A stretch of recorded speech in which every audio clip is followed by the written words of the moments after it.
Hello, brothers and sisters. Thank you for taking time to watch this video. This is a follow-up video from the lesson that I did yesterday on new creation and spiritual formation, and specifically new creation and image bearing. The reason I'm making this short video is to really emphasize the importance of contextualizing spiritual formation in light of new creation.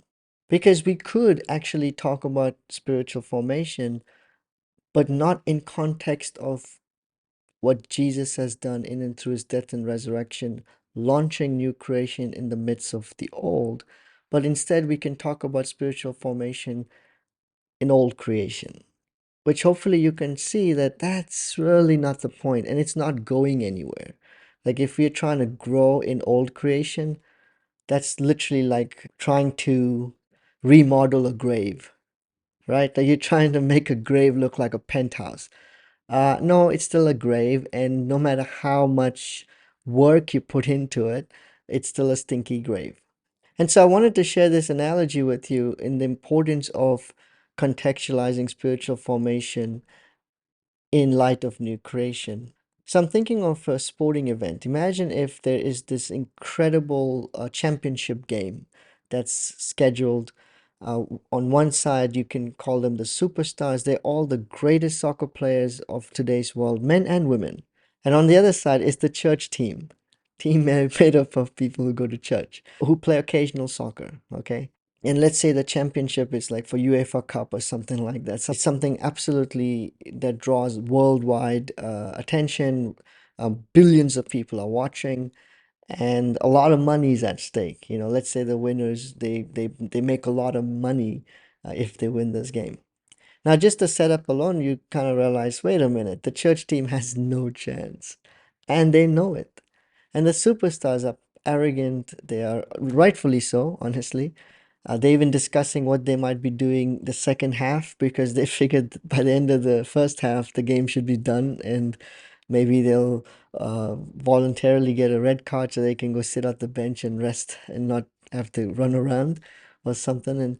And on the other hand, the church team is just freaking out. They can't even find a goalkeeper because no one wants to try to, stop the ball coming from the feet of these world-class athletes. It's flying at them at the speed of a bullet.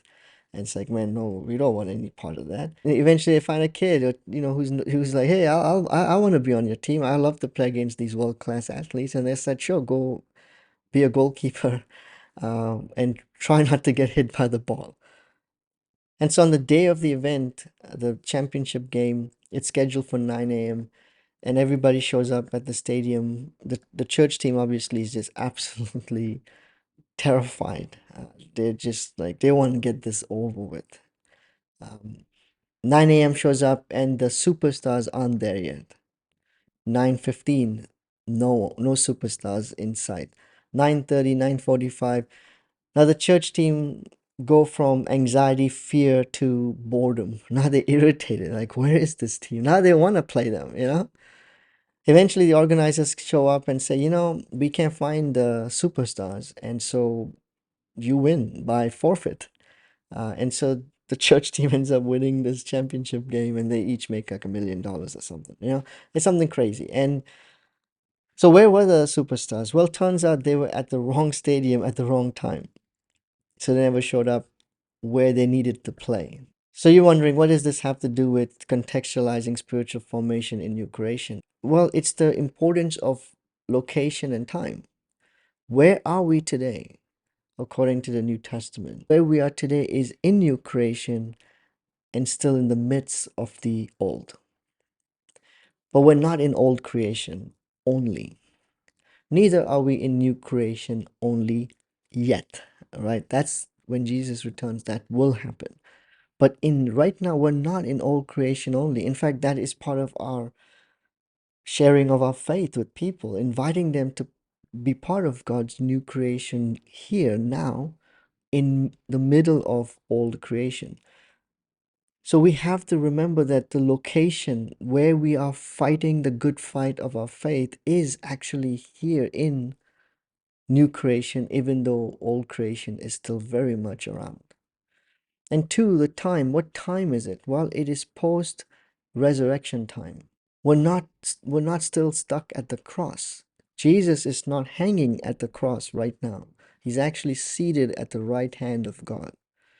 So it's post resurrection time. And that is so vital in us even thinking about spiritual formation. Because, like I said again, if we are trying to grow spiritually and we're still in old creation, we're still in the grave, what's the point? And that's the thing. We have to be mindful, we have to be careful that we're not buying into a program that actually does just that. It promises spiritual formation, it uses buzzwords, and it makes it sound really great, but it's actually happening at the wrong place at the wrong time. The team will never win. Now, we as Christians can sometimes play at the wrong place and the wrong time. And so, in the analogy I used, you might be thinking, wait a minute, uh, the Christians won, the church team won.